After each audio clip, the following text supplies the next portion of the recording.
हाय, कसे आहात? कामकाज जमताय ना? बघा, आपण तिसरा टॉपिक जवळपास कंप्लीट करण्याच्या पोझिशनला आलेलो आहोत. आपण पहिला टॉपिक फायनल अकाउंट केला, पार्टनरशिप फायनल अकाउंट. दुसरा टॉपिक ॲडमिशन ऑफ पार्टनर केला. तिसरा टॉपिक आपण डेथ ऑफ द पार्टनर करतो. याच्यामधलं इलस्ट्रेशन 7 पेज नंबर 199 हे मी तुम्हाला एक्सप्लेन करते. रेफर करा. Textbook page 199 question number 7. Prem Verma Sharma were sharing profits and losses in ratio of 2:1:1. Their balance sheet on 31st March 2019 were as follows. आपल्याला त्यांनी balance sheet दिली आहे. आता तुम्हाला जरी त्यांनी क्वेश्चनमध्ये ओनली प्रेम्स अकाउंट मेंटेन करायला सांगितलं असलं तरी मी तुम्हाला परत सांगते, एक प्रॅक्टिससाठी तुम्ही कंप्लीट वर्किंग करणं गरजेचं आहे. म्हणजे रिव्हॅल्युएशन अकाउंट 3 कॉलममध्ये, partners capital account, balance sheet, working नोटमध्ये इफ रिक्वायर्ड, गुडविल आणि बँक. ते क्वेश्चनवरती डिपेंड्स असतं. आता तुम्हाला या गोष्टीची माहिती आहे. मग कॅपिटल अकाउंटच्या क्रेडिटला by balance B D Prem 2,40,000, Verma 2 lakhs, Sharma 1,76,000. General reserve जी दिली आहे ती तिन्ही पार्टनरला तुम्ही given ratio that is 2:1:1. General reserve आहे 64,000. 2:1:1 मध्ये डिवाइड करायचे आहे. That is 64,000 multiply by 2 divided by 4 and 64,000 multiply by 1 divided by 4 असं करून ती डिवाइड करा आणि तिन्ही पार्टनरला कॉलमनर बेसिसमध्ये लिहा. Creditors, bank loan, bills payable हे बॅलन्स शीट लायबिलिटी साईडला येणार आहे. ॲडजस्टमेंट नाही आहे असेल तर inner column, otherwise outer column. त्याच्यानंतर ह्या क्वेश्चनमध्ये फारशा ॲडजस्टमेंट तुम्हाला दिलेल्या नाही आहेत. Premises balance sheet asset side inner column 2,40,000. Debtors balance sheet asset side inner column 2 lakhs. Furniture balance sheet outer column 60,000. Stock balance sheet outer column 1 lakh आणि cash अकाउंटला to balance B D 2 lakhs. Prem died on 30th June 2019 and following adjustments made. On the average profit for last 2 years आपल्याला त्यांनी working करायला सांगितलं आहे. Prem share in goodwill of the firm to be given to him. Goodwill is valued at 3 times of the average profit for last 4 years. आपल्याला गुडविलचं valuation प्रेमच्या शेअरसाठी करायचं आहे.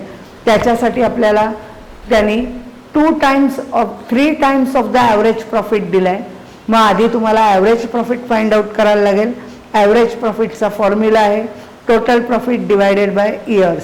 That is 1,60,000 plus 1,20,000 plus 80,000 plus 40,000 divided by 4. तुमचा average profit येईल 1 lakh multiply by 3 times.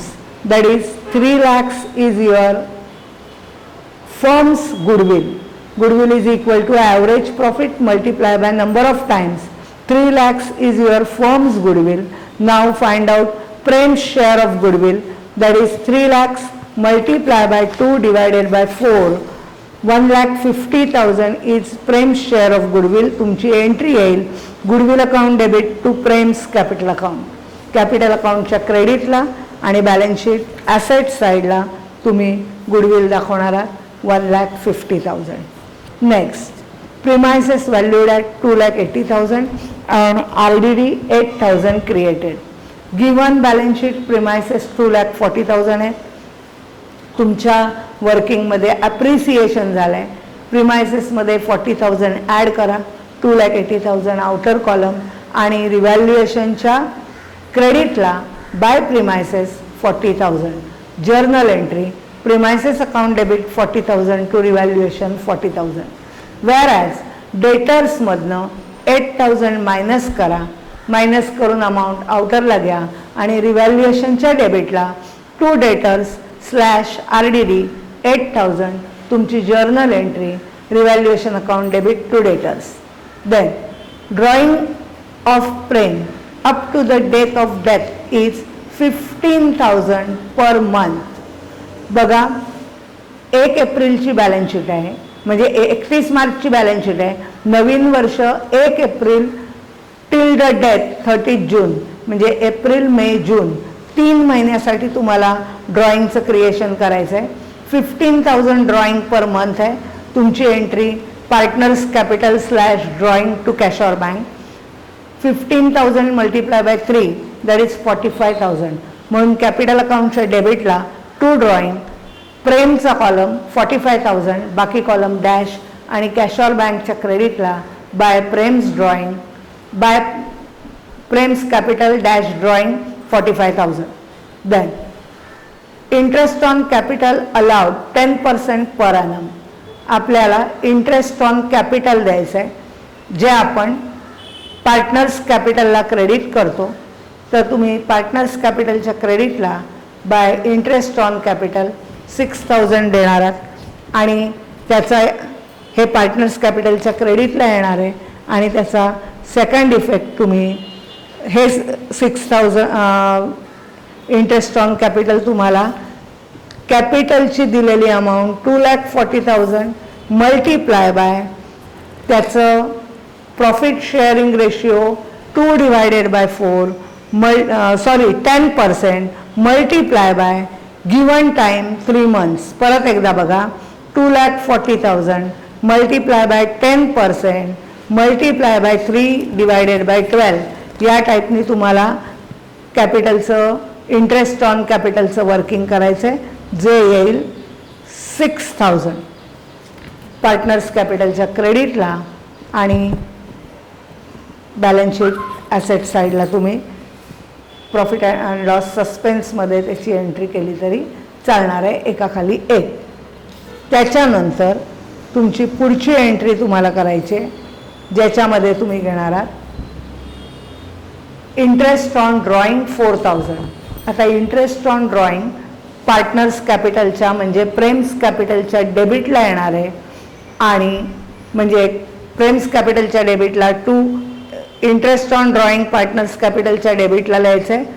Drawing पहिलं लिहिलं आहे, त्याच्या खाली प्रेमचं कॉलम 4,000, आणि याचा सेकंड इफेक्ट तुम्ही P&L सस्पेन्समधनं हे इंटरेस्ट लेस करा, कारण आपल्याला आपली जर्नल एंट्री येणार आहे Prem's capital account debit to interest on drawing. Next one, the amount due to Prem transfer to his loan account. ही क्लोजिंग वर्किंग आहे. आता आपल्याला प्रेमचा share of profit till the date काढायचा आहे, जो तुम्हाला पहिल्या ॲडजस्टमेंटमध्ये सांगितला होता, जो आपल्याला लास्ट 2 yearsच्या ॲव्हरेज प्रॉफिटवर घ्यायचा आहे. Last 2 years average profit is 80,000 and 40,000, that is 1,20,000 divided by 2, 60,000 आपला ॲव्हरेज प्रॉफिट आला. इथे आपण फॉर्म्युला अप्लाय करतो, average profit multiply by PSR multiply by time. Average profit आहे 60,000. प्रॉफिट शेअरिंग रेशिओ आपल्याला दिलेला आहे 2/4 मल्टिप्लाय बाय टाईम दिलेला आहे 3 months पिरियड आपल्याकडे आहे, म्हणजे प्रेम शेअर तुमचा 7,500 येईल. आपली एंट्री आहे, जर्नल एंट्री आहे profit and loss suspense account debit to Prem's capital account, म्हणून पार्टनर्स कॅपिटलच्या क्रेडिटला by profit and loss suspense account, प्रेमचा कॉलम 7,500, आणि बॅलन्स शीट ॲसेट साईडला profit and loss suspense dash profit करून आपल्याला वर्किंग दाखवायचं आहे. प्रॉफिट अँड लॉस सस्पेन्समध्ये सगळं वर्किंग घ्या आणि मग नेट अमाऊंट तुम्ही दाखवा. ओके, हा प्रॉब्लेम याच्यामध्ये interest on capital, interest on drawing, then share of profit till the death सगळं दिलेलं आहे. काही ॲसेट्सचं व्हॅल्युएशन केलं आहे. नेहमीप्रमाणे रिव्हॅल्युएशन अकाउंट क्लोज करा, त्याचा प्रॉफिट ऑर लॉस तिघांना ट्रान्सफर करा. प्रॉफिट आहे 2:1:1 मध्ये डिवाइड करा. मग प्रेमचं कॅपिटल अकाउंट क्लोज करा. Balancing figure Prem's executors loan account, balance sheet liability साईडला ती येईल. आणि मग रिमेनिंग कंटिन्युइंग पार्टनर्सचं म्हणजेच वर्मा आणि शर्माचं कॅपिटल अकाउंट क्लोज करा. Balancing figure to balance C D येईल, जी बॅलन्स शीट लायबिलिटी साईडला पार्टनर्स कॅपिटल म्हणून दाखवणार आहात. बँक बॅलन्स क्लोज करा, बॅलन्सिंग करा, तो ॲसेटला घ्या, प्रॉब्लेम टॅली होईल. बघा, आपण डेथ ऑफ पार्टनरमध्ये काय काय शिकलेलो आहोत. तर डेथ ऑफ पार्टनरमध्ये आपल्याला सगळ्यात पहिल्या प्रथम गिवन कॅपिटलचं क्लोजिंग करताना डाईड पार्टनरचं क्लोजिंग आधी करायचं आहे. ते करत असताना डाईड पार्टनरला share of profit, interest on capital, त्याच्यावर इंटरेस्ट ऑन ड्रॉइंग सांगितलं असेल तर चार्ज करायचं, ड्रॉइंग दिलं असेल तर घ्यायचं आहे, गुडविलचं वर्किंग करायचं आहे. या सगळ्या वर्किंग्स करून झाल्यानंतर रिव्हॅल्युएशनचा प्रॉफिट ऑर लॉस काढून तो पार्टनर्स कॅपिटलला डिवाइड करायचा आहे ऑल पार्टनर. मग डाईड पार्टनरचं वर्किंग क्लोज करायचं. जर त्याची बॅलन्सिंग फिगर पेड केली नसेल तर आपण तिथे एक्झिक्युटर्स लोन म्हणायचं आहे. अदरवाईज एक्झिक्युटर्स लोन देन रिपेड ह्याची एक वेगळी एंट्री करायला लागते. याच्या आधीच्या एका क्वेश्चनमध्ये आलेली आहे. पार्टनर्स कॅपिटल क्लोज करून रिमेनिंग पार्टनर्सचा बॅलन्सिंग फिगर आपल्याला कंटिन्युइंग पार्टनर्सचे कॅपिटल म्हणून दाखवायला लागतं. गुडविल आणि बँक वर्किंग असेल तर वर्किंग नोटमध्ये करा, otherwise balance as it is balance शीटला येणार आहे. बघा, डेथ ऑफ द पार्टनरचं मॅक्झिमम वर्क आपण केलेलं आहे. कुठलीही डिफिकल्टी असेल तर व्हॉट्सॲपवर किंवा कॉल करून तुम्ही विचारू शकता. ओके, ट्राय करा. काही अडलं तर मी आहेच.